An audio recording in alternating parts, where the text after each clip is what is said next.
Hello, lovers and haters, likers and dislikers. My name is Shannon Gregory.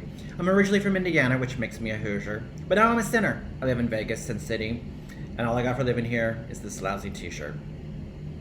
So, I've been reflecting on how fortunate my life has become through, although I mentioned before, the dark passages and journeys that I've been through related to my life in Indiana and at Indiana University.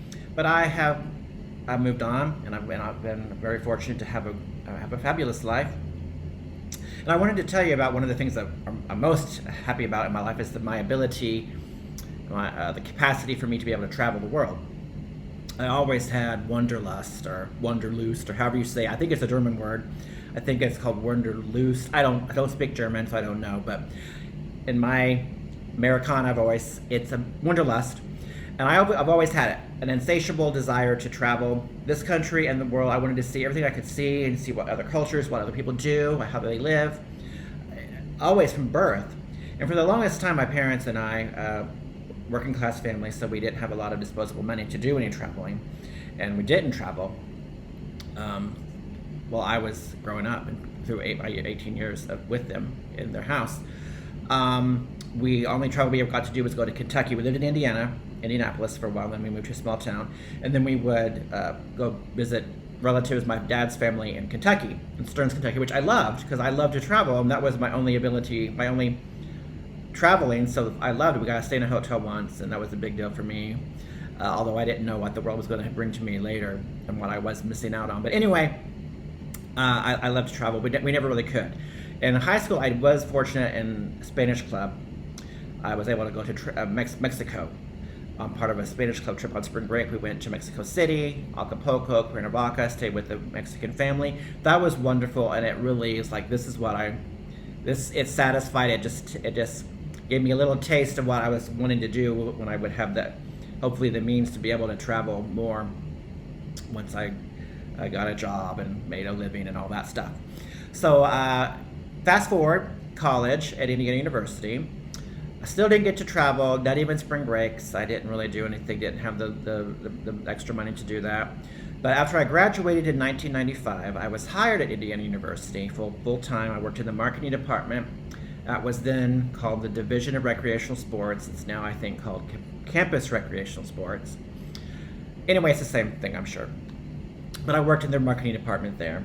And so I had a salary and a lot of working at the university. They really give you a lot of vacation time. I got like 30 days, I believe. It was crazy. But of course, in America, we feel guilty by going on vacations, right? I don't. But we are kind of ingrained in this country that you work. You don't want to enjoy the fruits of that work by vacationing or anything because you just need to work more, right? I never understood that philosophy, and I don't, and I reject it. And I encourage you to reject it because and take your vacation time, enjoy it, travel the world. You can't wait until you retire. You may not live that long. You may not get to retirement. When you do, you may not have the resources to travel. So do it while you can. So I do. So anyway, my first ability. So I graduated in '95, and one of the people I was on friendly terms with that I worked at the student newspaper there, she got a job and moved out to San Diego, California. Well, I had never been west. The farthest I had been was like Illinois, okay? We went to Chicago in 6th grade on a day trip in school. All of my trips were through school. My parents, we never could have the resources to travel. So thankfully, even though school gave me a lot of bad memories, it gave me some opportunities to travel. I got to go to Chicago in 6th grade and Mexico, and I think it was 10th grade with Spanish club. But anyway, my first ability to go on my own trip was in after 95. A friend also who graduated with me, we were I wouldn't say friends, but friendly enough. She moved to San Diego, and I thought, well, that's an opportunity for me to maybe get myself invited to visit and stay on her couch.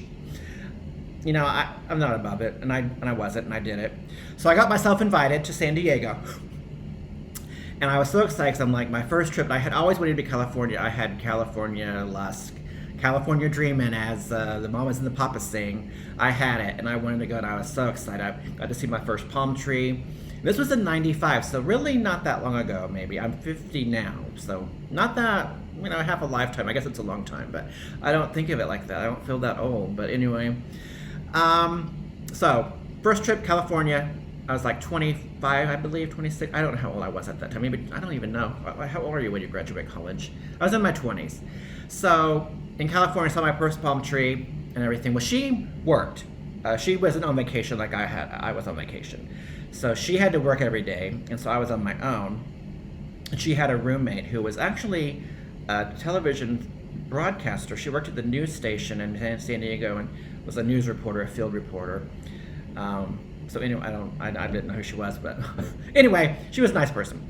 So she would drop me off to like, where do you want to go today? I'll drop you off, because my friend was always at work.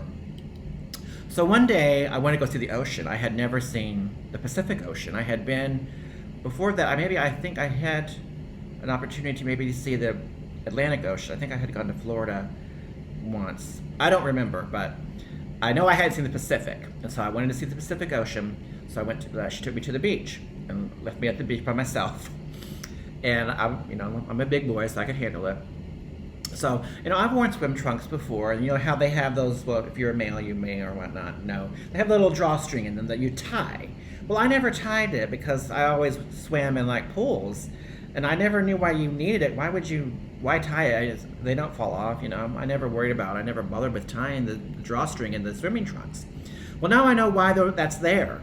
Because I got in the ocean, and I can't swim very well, so I was timid, and the ocean was intimidating. So I just got on the edge. I just sat on the little part where the water, the tide comes up.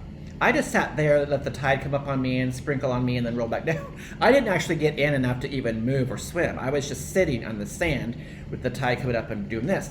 Well, the tide got real aggressive on me and almost pulled my shorts off.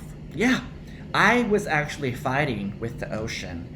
It pulled them down to my ankles. I'm not joking. It was horrifying. In a broad daylight, packed public beach, everyone could see me naked if I got up. If I lost my shorts, I was in trouble. And I was by myself. So I was in a panic mode. And I fought like the devil to keep those shorts on. And I won. But as soon as I got the calm down, I got out of the water. And I stayed out of that water. And I stay out of it still. But I'm haunted by that opportunity because it could have gone so much worse for me, right?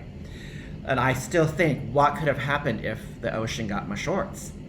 So it's kind of a joke for you coming. So I have nightmares. Like, what if what if the ocean ripped my shorts off? I'm like, ocean, please don't do this to me. I'm fighting with you. Please don't do this to me. Don't take my shorts, please. Well, the ocean got my shorts in my nightmare. And people start screaming, like, look at that man. He's skinny dipping on a crowded public beach in broad daylight. I'm not. The ocean stole my shorts. Well, they call the police. Okay, there's this woman, I can hear in the back, saying, oh my God, look at that man. He's skinny dipping in broad daylight in front of the children. Oh my God, for the sake of the children. Honey, we gotta get out of here. Get my purse. We gotta go. And I can hear this. So the police come because these people call the police on me. And the police come, so, sir, why are you skinny dipping in broad daylight on a crowded public beach here in San Diego? And I'm like, officers, I'm not skinny dipping, okay? I sat here on the side of the ocean, here on the sand. The ocean pulled my shorts off. The ocean pulled the shorts down to my ankles, and I fought with it, but the ocean yanked them off my body and took them out to sea. And the police would be like, really? The ocean took your shorts, pulled them off your ankles, yanked them off, and carried them out to sea, and now you're naked here on the public beach in front of all these people, skinny dipping. That's exactly what happened, officers. The ocean yanked my shorts off my ankles and took them out to the sea, and that's why I'm not skinny dipping, but I am naked. I agree, in front of all these people, but it's not on purpose. It's an accident. Well, they'll be like, likely story, tell it to the judge, so they take me to court. Well, I imagine it going really bad in there, and the judge doesn't believe me either. And I'm like, Your Honor, I was just sitting in the side of the ocean with the tide coming up on me, and the ocean grabbed my shorts, pulled them down to my ankles. I fought with the ocean, but they yanked them off my ankles and carried them out to sea. And that's why I was naked in the beach, in crowded beach in broad daylight in San Diego. But I wasn't skinny dipping in broad daylight in a crowded public beach. Well, I imagine that I get convicted, and that I could have had to register as a sex offender. I don't know, right? It didn't happen. This is a joke. So don't say this about me, but I'm being brave to put this a joke on there. So anyway, so I go back to, I imagine going back to my job at Indiana University, and my coworkers are like, so how was your trip to San Diego? Tell us, how was it? Was it fun? I don't want to talk about it. Why? What happened, Shannon? Well, I was convicted of skinny dipping on a crowded public beach in broad daylight in San Diego, and I had to register as a sex offender. I can never go back. Oh, Shannon, oh, the horror. I imagine that happened, but it didn't. That's the nightmare that I have, and sometimes it replays in my head. That's why I'm sharing it with you. But thankfully, I won the battle with the ocean, the real battle. The ocean did take my shorts off my ankles and carry me out to sea. I won. But imagine if it had. It would have been so excruciatingly embarrassing for me. Until next time, have a great day. Bye-bye.